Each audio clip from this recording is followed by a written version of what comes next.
여러분, 요즘 우리가 영화들을 보면 반전이 없는 영화는 재미가 없죠, 그렇죠? 뭐 이렇게 옆에 보다가 영화를 보다가 야 바래 자 죽는데 했는데 진짜 가가 죽으면 그 영화를 누가 돈 주고 보겠습니까? 그러고 야 자가 범인 같은데 한데 진짜 가가 범인이면 그런 영화는 잘못된 영화죠. 요즘은 자가 범인 같은데 전혀 다른 사람이 범인이라서 저희를 깜짝 놀라게 해 주어야 이 반전의 반전을 거듭해야 영화가 재미있는 것 아니겠습니까? 여러분, 제가 보는 것과 너무 다른 감흥을 받았던 한 선물이 있었는데요. 어느 날 교회에 조금 나이 지긋하신 분이 저한테 검은 비닐봉지에 이렇게 둘둘 말려져 있는 뭐를 하나 주신 적이 있습니다. 집에 가서 꺼내 보니까 신문지로 또 뭘 감아놨는데 이 신문지가 오래돼 가지고 노랗게 찌든 신문지 있죠. 뭐 이렇게 뭐 작년 재작년 이 정도 수준이 아니라 날짜가 이미 이 신문지가 이 켜켜이 쌓아놓은 지 수년이 돼가지고 신문지 전체가 노르스름하게 된 신문지로 뭘 이렇게 막 싸매놨어요. 그래 그 신문지를 제가 이렇게 펼치니까 안에 새카맣다고 해야 될까요? 뭐 갈색의 시커먼 냄새 쿰쿰한 뭐가 탁 나왔었는데 그게 뭐게요? 예? 여러분이 상상하는 그런 이상한 건 아니고요. 그게 뭐냐니까 여러분, 과메기였습니다. 과메기. 구룡포 과메기. 제가 어디 음식점 가서 조금 얻어먹어 봤었는데 그 옛날에는 제대로 맛을 본 적은 없는데 아니 뭐 그냥 나무 막대기 같이 막 찌릿한 갈색에 뭐 이렇게 있는데 뭐 너무 이렇게 허름하게 포장을 해와서 제가 이게 뭐 귀한 건지도 잘 모르고 냉장고에 넣어놨다가 이제 한번 이렇게 먹어보라는 추천을 받아 제가 이제 이렇게 칼집을 내 가지고 맛을 봤는데요, 여러분, 세상에 그게 진짜 구룡포에서 말린 것 중에서도 최상급의 과메기였습니다.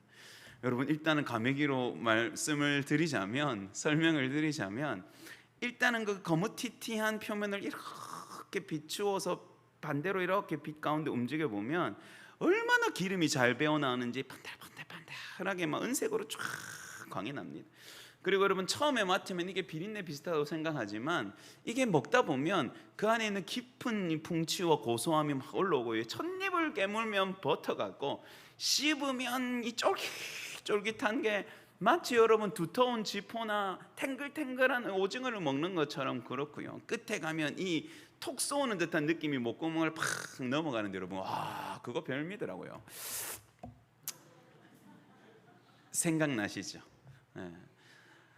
여러분, 처음에 주셨을 때는 감사했지만 포장을 보고 이렇게 열면서 이게 뭐지? 이건 도대체 뭘까? 라고 생각을 했어요. 그리고 심지어는 제가 과메기를 잘 모르는 상태이기 때문에 펼쳐놓고도 이거 정말 먹을 수 있는 건가? 먹어도 되는 건가? 했지만 잘라가지고 미나리랑 먹든지 뭐 초장에 찍든지 아니면 뭐 김에 싸서 드시든지 해보라 해서 제가 시킨 대로 먹어봤는데 세상에 너무너무 맛있는 거 있죠. 그 식감은 하여튼 말로 표현해 껌도 아닌 것이 젤리도 아닌 것이 뭐 하여튼 아주 쫀득하게 씹히면 이빨이 물컹물컹하면서도 어떤 질감이 있고 그죠? 그거 뭐 진짜 너무 맛있는데 이거 말로 설명할 수가 없습니다. 여러분, 보는 게 다가 아니죠. 우리가 흔히 보는 게 다가 아니다라는 표현들을 많이 합니다. 볼 때는 초라해 보고 남루해 보이고 볼 때는 별것 아닌 것 같지만 정말로 그 내면과 진실된 면을 들여다보면 진짜 진가가 드러나는 일이 있죠. 여러분, 사람도 어떤 사람이 멋진 사람이냐면 겉모습은 번칠한데 속알맹이가 없는 사람, 이런 사람은 쓸모가 없습니다. 겉은 그냥 뚝배기 같고 겉은 별로 뭐 매력 없어 보이지만 알면 알수록 시간이 지나면 지날수록 그 사람의 깊은 인격과 그 사람의 내면에 있는 좋은 것들이 은은하게 뿜어져 나와서 이 사람 참 진국이네, 이 사람 참 진짜 깊은 사람이네. 오늘 우리가 먹었던 국처럼 말입니다. 고구마 때로 나는 국을 끓일 수 있는, 고구마 잎으로 국을 끓일 수 있는지 몰랐는데요, 오늘 그걸 수고해 주신 집사님 너무 감사히 잘 먹었습니다. 그 시골 된장으로 한 겁니까? 집 된장으로 한 겁니까? 너무 산된장은 산된장입니까? 그러면 산씀에도 불구하고 솜씨가 좋은 걸로 얼마나 구수하고 맛있는지. 오늘 그런 거 말이에요. 여러분, 국을 처음 받았을 때는 어떤 느낌입니까? 시래기도 아닌 것이 뭔가 억세 보이고 시큼해 보이지만, 여러분, 한 스푼 떠서 목구멍에 넘어가는 순간 그 깊은 풍미와, 오늘 제가 내 식당에 내려갔는데 다들 후닥닥 먹고 가시고 아무도 없더라고요. 그럼 오늘 왜 이렇게 다들 빨리 가셨나 했더니 다 국 말아 드신다고 그런 것 같아요. 너무 시원하고 맛있었어요. 그래서 여러분, 우리가 진짜 괜찮은 사람, 알면 알수록 겪어보면 겪어볼수록 그 내면이 진짜 사람 됨됨이가 좋은 사람, 우리가 그래서 진국 같다 이렇게 표현을 하죠. 여러분, 사실은 성도는요, 그리스도인들은 이 세상이 볼 때는 사실은 별로 매력적이지 않게 보여야 정상입니다. 맞잖아요. 세상 사람들처럼 화려하게 치장을 하는 것도 우리는 절제하죠. 세상 사람들처럼 본질하게 자신을 소개하지도 않습니다. 그리고 제가 지난주에 말씀드렸던 것처럼 나를 드러낼 수 있는 자리보다는 주님처럼 낮아지는 자리, 섬기는 자리, 그렇게 가다 보면 세상 사람들이 어떻게 보면 우습게 보이고 별거 아닌 것처럼 우리를 생각할 수 있죠. 그러나 여러분, 아니에요. 우리의 껍데기를 이렇게 벗겨보면 우리 안에 주어 놓으신 하나님의 놀라우신 은혜와 영광으로 말미암아 우리는 진짜 반전 있는 사람인 것입니다. 여러분, 오늘 이 고린도후서의 말씀에 보면 사도 바울이 이 고린도 교회 성도들을 하나님과 함께 일하는 자로서 너희가 일어서라, 너희가 받은 은혜를 이상한 데다가 쏟아버리지 말고 하나님을 위하여 일하는 사람들로 너희가 일어서야 될 때다, 그렇게 말하면서 자신이 하나님께 받은 이 귀한 직분을 위해서 내가 어떤 것들을 감당하고 있는지를 사실은 설명을 하거든요. 그래서 하나님이 주신 이 사명에 욕되지 않게 하기 위해서, 하나님이 세우신 이 존귀한 복음 사명이 비방받지 않게 하기 위해서 내가 모든 일에 스스로를 천하게 여기고 모든 일에 내가 뛰어들고 아무 곳에서도 내가 할 거 안 할 거 가리지 않고 내가 진짜 열심히 달려왔다. 그래서 내가 뭘 견뎠냐 하면 환난도 견뎠다. 그리고 배고픔도 궁핍도 가난함도 고난도 참았다. 내가 매도 맞았다. 감옥에도 갇혔다. 내가 난동을 당하고 고발을 당하고 사람들이 몰려와서 나를 겁박하는 일도 겪었고, 내가 자지 못하는 날이 한두 날이 아니었고, 내가 먹지 못하고 복음을 위해 달려간 날도 너무 많다. 내가 오래 참았고 그럼에도 정결하려 했었고, 내가 성령의 감동으로 거짓 없는 사랑과 진리의 말씀으로 깨어서 하나님의 능력으로만 사역했다. 그래서 내가 때로는 영광으로 하나님 앞에 돌리기도 했지만 때로는 사람들 사이에서 욕됨을 겪기도 했고, 내가 사람들에게 오해와 비방을 받기도 했고, 내가 주의 나라에서 아름다운 이름으로 일컬어지기도 했다. 그러면서 내가 진짜 어떤 사람인지 아느냐? 라고 바울이 말하는데, 따라해 봅시다. 나는 속이는 자 같지만 참된 자다. 여러분, 뭐라고 말합니까? 바울이 내가 속이는 자처럼 여김을 받았다는 겁니다. 왜 그렇죠? 이 바울이 전하는 복음이라는 것이 세상 사람들이 볼 때는 너무 어리석고 너무 허무맹랑한 거짓말 같았기 때문입니다. 하나님이신 분이 죄인으로 이 땅에 오신다. 이게 말이 됩니까? 하나님이신 분이 사람과 똑같이 이 땅에 오셔서 죽으심으로 그들을 살리신다. 여러분, 세상 사람들이 생각할 때는 하나님이 오시면 능력으로 그리고 강력으로 행하실 줄 알았는데, 그 구원자로 오신 그분이 기껏 하신다는 게 우리처럼 똑같이 배고프고 우리처럼 똑같이 외롭고 우리처럼 똑같이 매맞고 기껏 하신다는 게 십자가에 죽으셔서 내가 대신 죽으마. 여러분, 이게 세상 사람들의 기준에서는 야, 그렇게 멋없는 하나님이 어딨냐, 야, 그렇게 와가지고 한 팔을 펼치면 바다가 뒤집어지고 이쪽 팔을 펼치면 땅이 솟구쳐가지고 전부 다 벌벌 떨면서 이렇게 해야 되는 거 아니냐. 오셔가지고 매맞고 피 흘리고 죽는 그 메시아 너무너무 연약해 보이고 작아 보이지 않냐는 거예요. 그리고 많은 돈을 바치는 것도 아니고 탁월한 지식을 쌓는 것도 아니고 그저 그분을 믿기만 하면 하나님 나라에 들어가고 우리의 죄가 사함을 받고 하나님의 자녀가 됐고, 십자가의 그 놀라운 주님의 그 구원의 은혜를 내가 받기만 하면 부활의 영원한 생명을 얻는다는 그 말이 세상 사람들과 그때 당시의 사람들의 귀에는 마치 속이는 말 같았다는 겁니다. 그리고 여러분, 뭐라고 말했겠습니까? 네가 전하는 하나님이 그렇게 대단하고 네가 증거하는 주의 복음이 그렇게 능력인데 너는 왜 그렇게 초라하게 쫓겨다니고 매맞고 가는 도시마다 고발당하고 왜 그렇게 맨날 힘겹게 살아가냐, 그렇게 말하지 않았겠습니까? 그렇지만 바울이 뭐라고 합니까? 나는 속이는 자 같지만 어떻다고요? 나는 참된 자다. 그리고 여러분 9절로 가보면 나는 무명한 자 같지만 유명한 자다. 여러분 계속 반전과 역전의 이야기를 하고 있습니다. 여러분 바울은 사실은 여러분 아무도 알아주지 않는 비주류 선교사였습니다. 왜냐하면 바울은 예루살렘 교회로부터 파송받은 사람이 아니었기 때문입니다. 심지어 어떤 사도를 통해서 복음을 들어서 그 앞에서 개종한 사람도 아니지요. 그리스도인들을 핍박하러 다메섹으로 가다가 그 도상에서 예수 그리스도를 만나서 그 가운데 사명을 받아서 즉시 복음을 위하여 사방으로 뛰쳐다녔, 외국으로만 다녔던 사람이죠. 그리고 그가 예루살렘에 들어왔을 때도 성령께서 그가 오래 머물지 않게 명령하셨습니다. 그래서 그의 얼굴을 아는 사람 해봐야 그때 당시에 만났던 베드로하고 사도 한 두세 명 빼고는 바울의 얼굴도 몰라요. 그리고는 다시 또 뛰쳐나가서 미친 사람처럼 복음 전하고 교회 일으키고 그렇게 살았단 말입니다.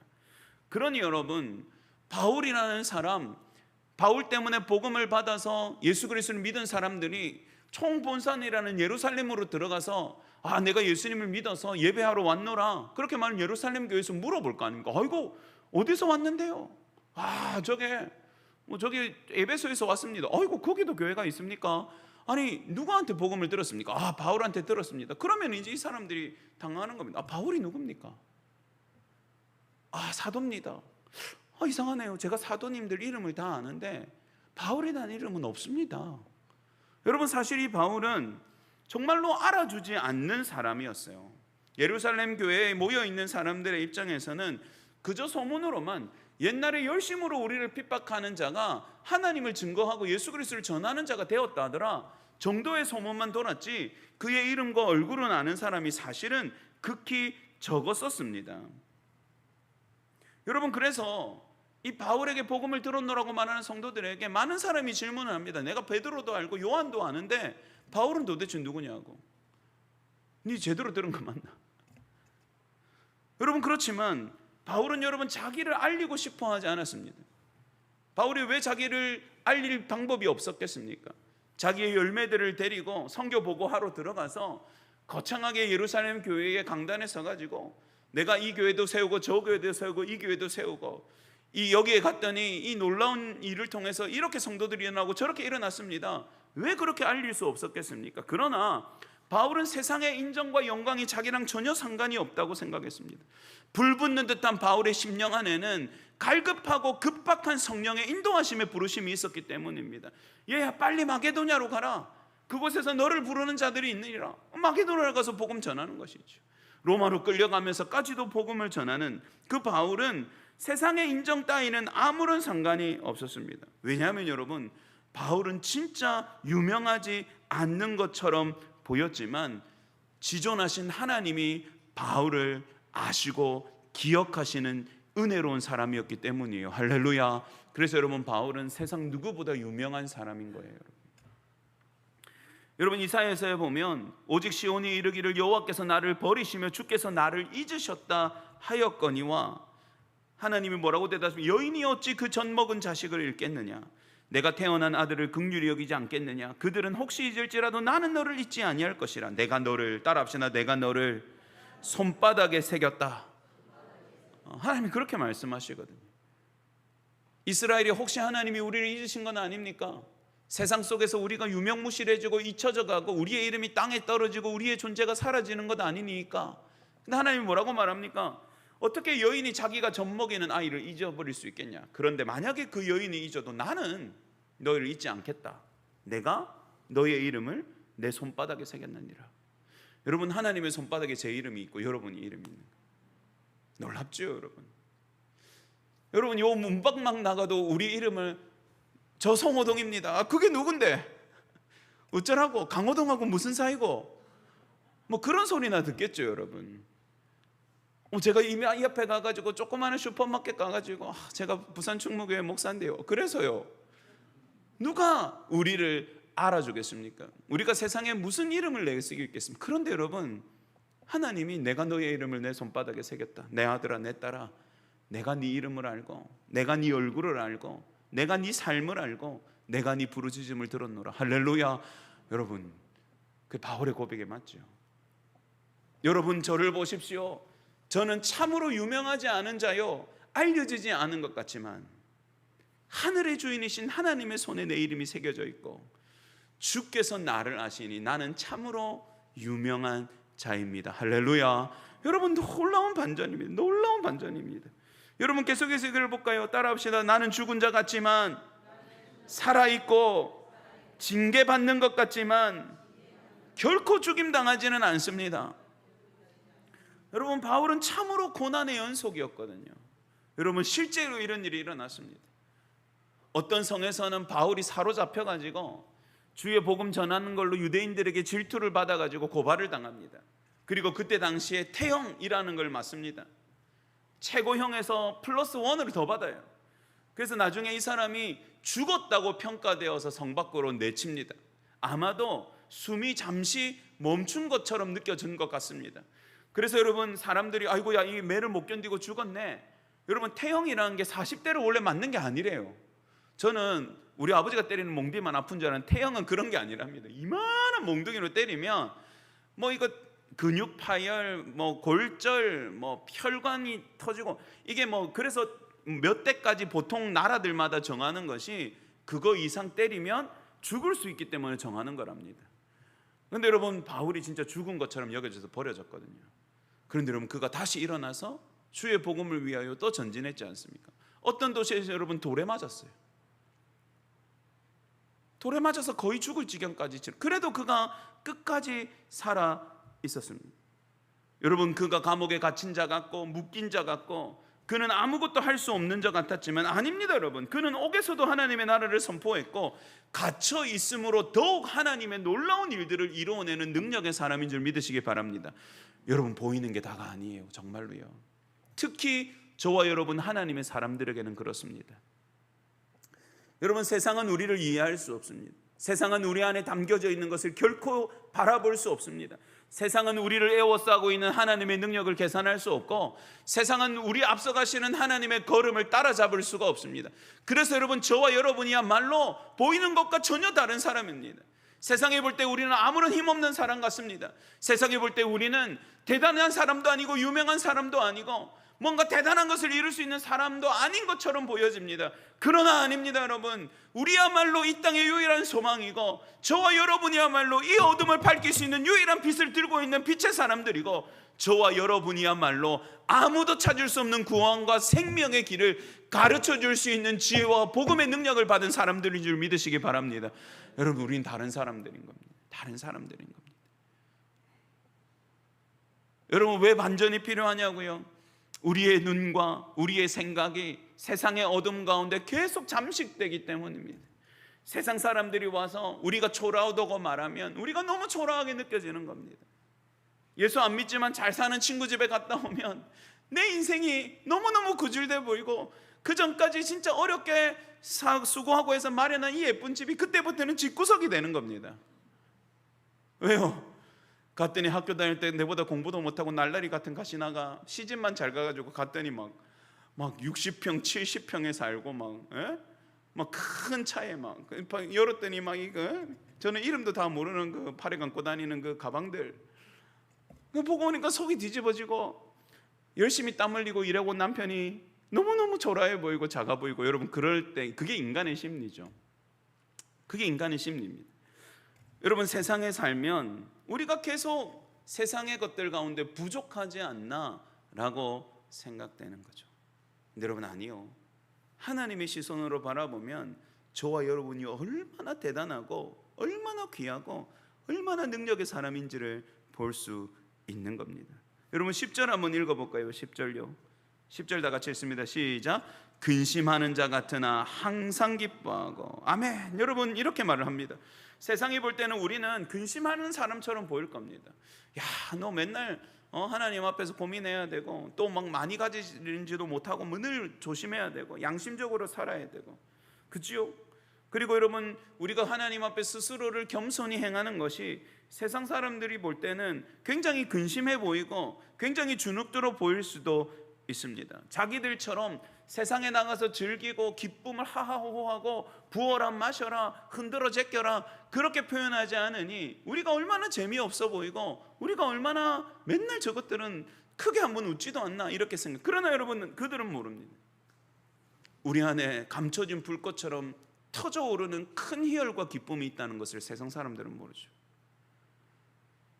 조그마한 풍파만 다쳐도 물 끼얹어질 핫도풀처럼 확 사그러지고야 말 그런 반짝이는 저런 세상의 기쁨이 아니라 어떤 풍파와 모진 비바람 속에서도 은은하지만 끝까지 우리를 채우는 참된 기쁨과 희열이 우리의 영혼을 가득 메우고 있다는 것을 세상 사람들은 결코 모르죠, 여러분. 왜냐하면 그 기쁨은 세상이 주는 것이 아니라 지금 보좌에 계신 우리 주 예수 그리스도로부터는 우리에게 쏟아져 드리는 영원하고 참된 기쁨이기 때문인 거예요. 할렐루야. 여러분 우리는 그런 사람들이죠. 여러분 그리고 또 뭐라고 말합니까? 따라합시다. 가난한 자처럼 보이지만 많은 사람을 부유하게 하는 사람입니다. 여러분 그게 저와 여러분입니다. 가진 것 없어 보이죠, 여러분. 뭐 대단하게 내세울 게 없어 보이죠. 물론 우리 중에도 약간의 차이는 있겠습니다만은 그럼에도 여러분 우리가 더 욕심낼 수만 있었더라면 우리가 더 세상 사람들처럼 살 수만 있었더라면 더 가질 수 있지 않았겠습니까? 그럼에도 우리가 조금 포기하고 우리가 조금 더 작게 가지고 그래 세상 사람들이 볼 때는 니 어떻게 사나 이렇게 말할 때도 있습니다.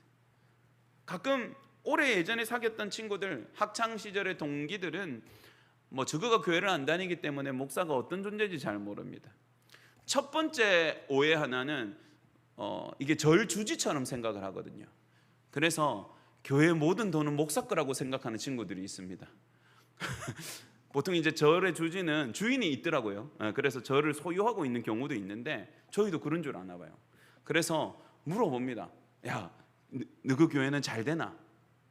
뭐 영업하는 것처럼, 뭐 손님 만나 이런 것처럼. 그러면 교회가 조금 사람이 많으면 우리가 더 목사가 더 부자인 것처럼 생각합니다. 잘 몰라요. 그리고 제가 뭐 이렇게 물어보면 친구들이 물어봐서 가끔 제가 대답하면 또 한편으로 깜짝 놀랍니다. 야, 그거 가지고 어째 사노? 그 애들은 모릅니다.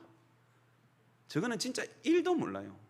저거가 나중에 벌금 불구덩이에 앉아 있을 것조차도 모르고 깝치고 있습니다, 여러분.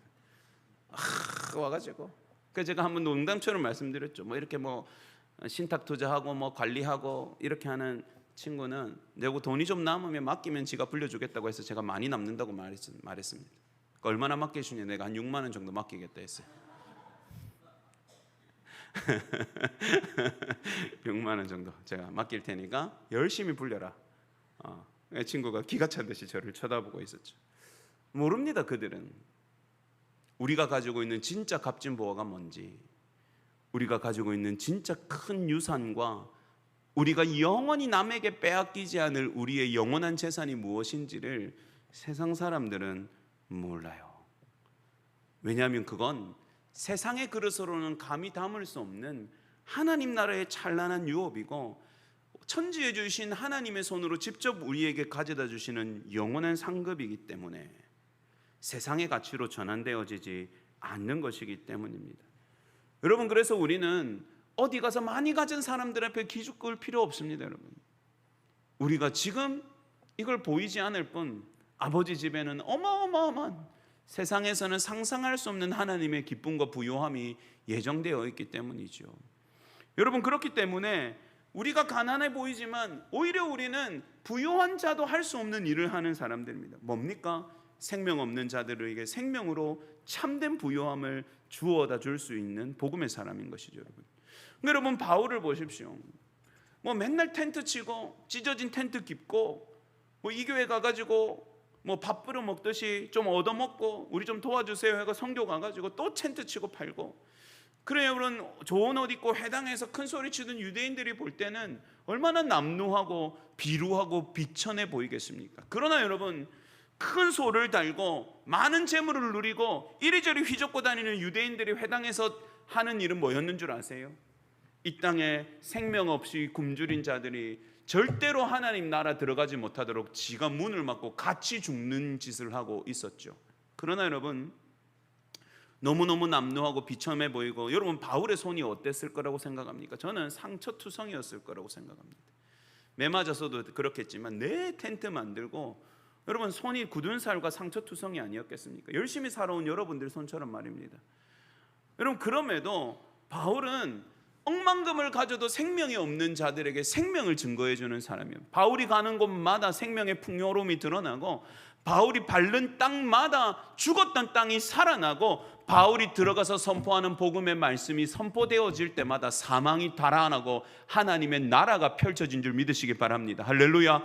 그러니까 뭐라고 말합니까? 야, 내가 가난해 보이냐? 가진 것이 없고 뭔가 너희들에게 보여주는 것이 없다고 내가 비천해 보이냐? 아니, 나는 풍요로운 생명을 가진 자로서 진짜 생명 없는 자들을 풍요롭게 하고 생명으로 부자되게 하는 일에 내가 쓰임받고 있노라. 할렐루야. 마지막 절 함께 봅니다. 따라합시다. 아무것도 없는 자 같으나 모든 것을 가진 자로다.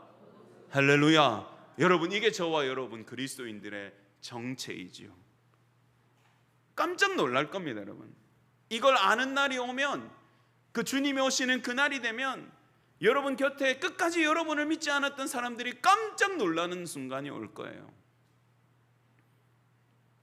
왜냐하면 그날에는 진짜 주님과 똑같은 존귀와 영광으로 관을 씌우시고, 천군과 천사의 찬양과 영접 속에서 하나님 나라의 귀빈으로, 하나님 나라의 상속자들로 하나님 앞에 인정받고 높여질 것이기 때문이죠, 여러분. 그래서 여러분, 예수 그리스도를 가진 자는 모든 것을 가진 것이고요, 예수 그리스도를 얻지 못한 자는 모든 것을 잃은 것이 되는 겁니다. 여러분. 주님이야말로 모든 지혜 위의 지혜이고, 우리 주님을 사랑하는 것이야말로 모든 부요함보다 더 큰 부요함이고, 주님을 따르고 주를 닮는 삶이야말로 이 땅에 가장 영광스럽고 존귀함보다 더 큰 영광과 존귀인 것을 믿으시기 바랍니다. 여러분을 한번 보십시오.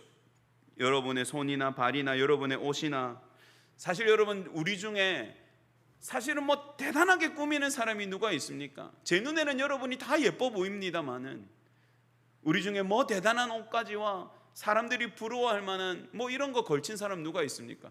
우리 해숙 집사님은 보니까 오늘 좀 화려하고 예쁘네요. 부러워할 것 같습니다. 빨갛게 예쁜 옷을 입고 오셔가지고.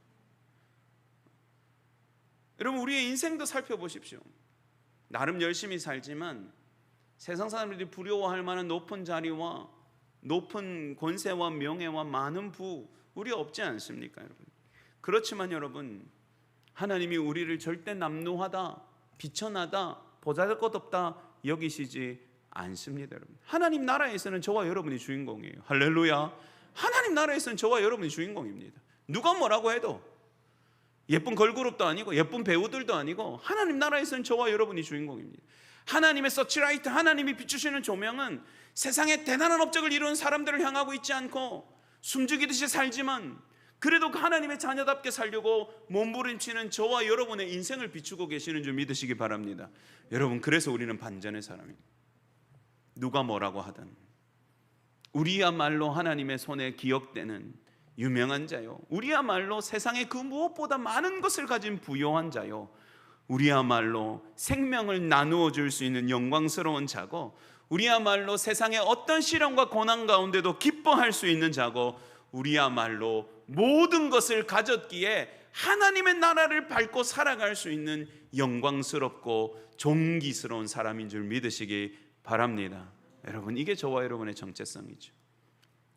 그래서 여러분, 여러분의 현실을 보고 낭망하지 마십시오. 여러분의 주머니와 여러분의 펼친 손을 보고 실망하지 마십시오. 여러분, 보이는 게 다가 아닙니다. 보이지 않는 진짜 이면의 여러분의 아름다움을 보십시오. 보이지 않는 진정한 여러분의 가치와 하나님 나라에서 여러분을 바라보시는 그 복되고 아름다운 시선으로 저와 여러분을 살펴볼 때에 우리의 삶의 가치가 다시 살아나고, 우리가 어떤 길을 걸어가야 될지, 우리가 어떤 마음으로 살아가야 될지가 더 분명해질 줄 믿습니다. 오 아름다운 반전의 사람들이요, 세상의 평가에 난도질 당하지 말고 여러분을 사랑하시는 하나님의 눈동자에 맺혀 있는 그대로 힘있게 부요하게 영광스럽게 생명스럽게 살아가는 저와 여러분 되기를 주의 이름으로 축복합니다.